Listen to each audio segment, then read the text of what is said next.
देग्लाय बैसागुनि बैसागी सिख्लाया नोंनो नामा। हेलो एवरीवन, आं धनन्जय बर' गिबियाव नोंथांमोन साफ्रोमखौबो आंनि इउट्युब चेनेलाव बरायग्रोनाय जाबाय। लोगोसे नोंथांमोन बयनिसिमबो आंनि गोसो गोरबोनिफ्राय गोजोन हामग्लायनाय जासिहरबाय। बे भिडिअखौ बानायनायनि थांखियानो जाहैबाय जोंहा दाखालि बावैसो आंनि दोंसे गोदानै भिडिअ एलबाम बैसागि सिख्ला होननाय बेखौ रिलिज खालामनाय जादोंमोन 14 मार्चआवहाय मोनाबिलि समावहाय। दा जायखिजाया दिनैजों जोंहा सानसे आरो खावसे जाबाय माने सानाहाय। दा बेयाव नोंथांमोना एफा हेफाजाब खालामनानै माने गोबां शेयार खालामनानै भिडिअखौ गोबां भिउस होबाय। दासिम 1,52,000 जाबाय जोंहा टटेल।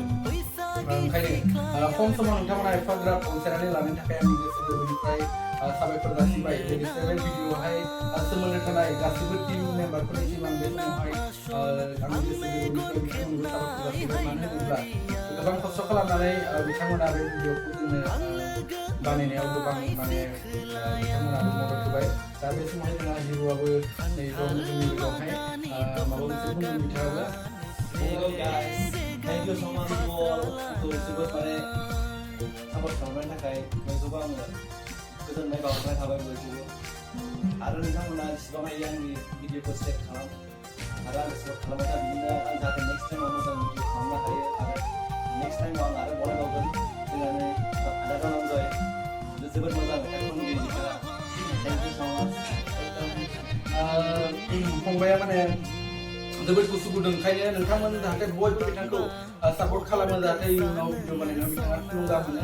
मानो होनोब्ला गोबां मानसिनावनो बायदिसिना टेलेन्ट थायो, बेखौ दिन्थिनो थाखाय प्लेटफर्म नांगौ जायो। जायखिजाया बे भिडिअ बिथाङा जोबोद मोजां पारफरमेन्स होदों। मानो होनोब्ला नोंथांमोना मिथिखादों नायगिरिफोरा, लोगोसे जोंनि कमेन्टआव गोबां पजिटिभ कमेन्ट बायदि नुनो मोनदों। बिथांनि सोमोन्दै गोबां बाख्नायदों।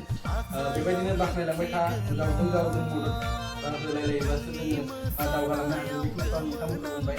दा आरोबाव नोंथांमोना आं फंसे बाथ्रा बुंबावनो सानदों। आंहा आरोबाव दंसे गोदानै बैसागु मिउजिक भिडिअ फैगासिनो दङ।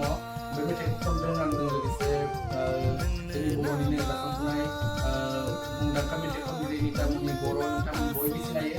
लोगोसे जोंहा बे मेथाइखौ कम्प'ज खालामदों जोंनि बर'नि मुंदांखा कम्प'जार माने मेथाइ बिथाङा लिरो टिम खालामो olen Basumatary।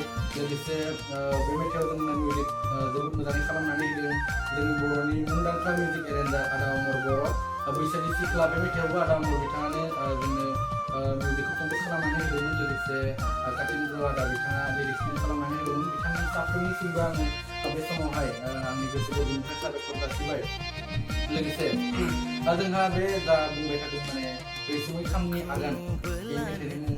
बेवहाय जोंहा फावखुंग्रि महरै थागोन जोंनि बर'नि मुंदांखा फावखुंग्रि बिकाश ब्रह्म। लोगोसे फावखुंग्रि महरै थागोन बिपुल बर' बिथाङा। ओंखायनो नोंथांमोन बयखौबो बे भिडिअखौ नायनो थाखाय नेनानै थानो खावलायबाय। बे मेथाइआ फैगोन जोंहा जिउ मिउजिक प्रडाक्सन, बेनि उनावनो फैगोन। बे चेनेलखौ नोंथांमोना साबस्क्राइब खालामनानै ला। लोगोसे आंनि इउट्युब चेनेलखौ नोंथांमोना बे साननैयाव गोबां ग्र' खालामदों। ओमफ्राय आं आरोबाव फिन खेबसेबाव नोंथांमोननिसिम आंनि गोसो गोरबोनिफ्राय साबायखर जासिबाय। गोजोन्थों।